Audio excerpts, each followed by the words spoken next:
sino nga ba itong hindi maiwas-iwasan ni Kalingap Edu? Yan po yung topic po natin for today's video. Ayon nga sa part 25, sa ating pinanood. No, kita naman po natin, dinner date. Grabe po yung effort ng mga supporters ng EDSI. Lalo na po EDSI Marathon. Lahat, ng grupo na binuo.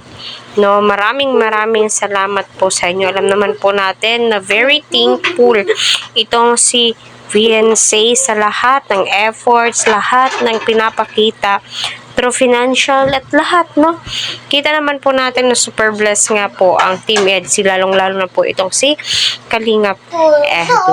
So, pambihirang kilig moments naman po talaga yung ibinigay ng Team EDSI, lalong-lalo na po itong si Edu. My God, yung kutsarang ginamit.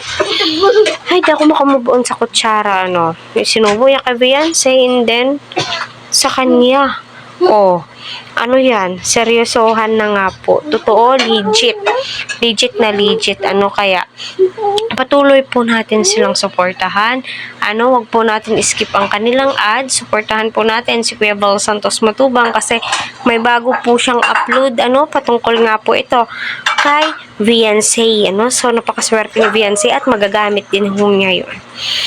So, kahit si Edu, kahit naman sino, hindi mo talaga maiiwasan, na hindi ka makatingin kay VNC, mapapatingin ka po talaga sa kanya kasi marami nga po ang saksi, marami ang nagsasabi na maganda itong si VNC sa personal. Kaya nga po, nabighani itong si Edu. So, pero yung tinitignan po talaga ni Eds ay yung kalooban po ni VNC.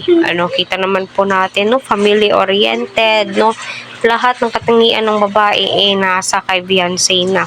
So, pangalawang puntos na lang po yung kagandahan ni VNC, kasi alam naman po natin, na maganda po talaga, grabe. Kutis labanos po talaga itong si VNC, kaya pambihirang ganda yan, di ba?